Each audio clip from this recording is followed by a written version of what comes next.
Bonsoir la marraine. Bonsoir. J'ai constaté que c'est vous la marraine. C'est quoi votre nom et prénom? C'est Madame Doumbia Djenabastille. Vous êtes marraine depuis 2010 jusqu'à nos jours. Quels sont les avantages, c'est-à-dire facilités ou difficultés rencontrées à la tête de l'association? Merci pour cette question. Vous voyez, depuis 2015 à aujourd'hui, ça fait bientôt 15 ans. Donc, une association, il y a des hauts et des bas. Les difficultés, on ne va pas les considérer, d'autant plus qu'on est en train d'avancer. Donc, on peut vraiment dire qu'on a tiré beaucoup d'avantages de cette association, rien que la socialisation des jeunes au sein de la commune. Essayer de rassembler les jeunes pour faire de bonnes initiatives. Notamment aujourd'hui, nous sommes dans l'initiative de la formation sur le savonnerie. Vraiment, aujourd'hui, je suis très ému, très heureuse de savoir qu'il y a des formateurs qui sont prêts aujourd'hui à former les jeunes au niveau de la commune sur la fabrication de savon avec des saveurs différentes. J'ai vu tout de suite, il y a la carotte, le citron et plusieurs autres saveurs. Donc vraiment, on est très émus. Et comme je dis, il y a toujours des hauts et des bas.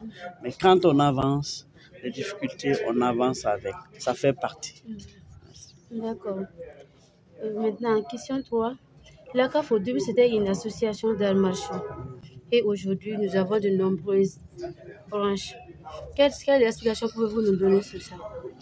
Oui, la motivation, c'est que en tant que marraine, personnellement, j'ai compris que j'ai eu affaire avec une jeunesse très consciente. Avec une jeunesse très consciente, très mobilisée, très motivée. Donc, ce n'est pas tous les jours qu'on a des jeunes comme ça. Ce n'est pas tous les jours qu'on a des jeunes motivés. Et quand on a une association qui a des objectifs, avec des personnes aux ressources très motivées, c'est important d'avoir d'autres initiatives. C'est important d'élargir les objectifs. C'est pour ça, en tant que marraine, je les ai suggérés, j'ai demandé, j'ai souhaité à ce que vraiment la CAF soit une association multifonctionnelle, multidimensionnelle, comme quoi il faut vraiment faire intégrer les jeunes. Et quand on veut intégrer les jeunes, ce n'est pas seulement en jouant, ce n'est pas seulement en faisant des fêtes, mais on intègre les jeunes en travaillant. Donc c'est ce qui a amené vraiment l'idée d'intégrer des formations. Ça, aujourd'hui, comme je le dis, c'est la fabrication de savon. Dans les autres jours à venir, il y aura d'autres formations. ACAF a fait beaucoup de formations. On a formé les jeunes sur l'éducation civique et morale.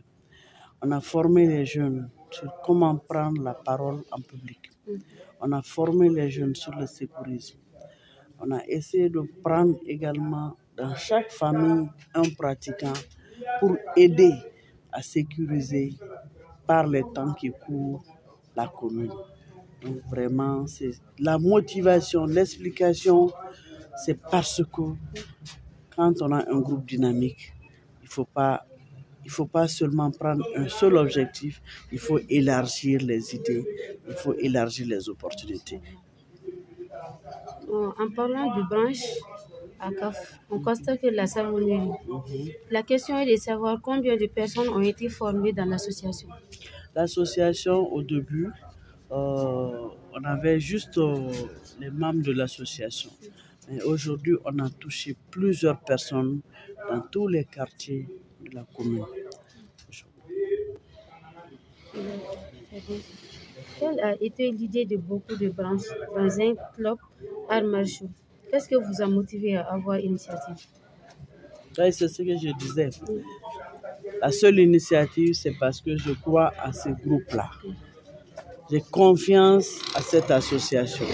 Donc la seule motivation, c'est parce qu'on a des personnes ressources sûres au sein de l'association qui touchent. Quand on s'arrête à un seul bureau, ce n'est pas évident qu'on arrive à toucher plusieurs personnes. Donc l'idée, c'est vraiment de pouvoir toucher plusieurs personnes en même temps. Enfin, quel avenir dans le club ACAF aujourd'hui avec beaucoup de branches? L'avenir aujourd'hui, on souhaite que ACAF soit une association de création d'emplois. On veut vraiment que l'avenir soit un avenir sûr pour les enfants, sûr pour les jeunes, sûr pour tout le Mali entier. Donc, dans l'avenir, on souhaiterait que ce soit une association, c'est vrai, notre récépissé, c'est une association, mais que ce soit une association qui rendrait des services à tout le Mali entier.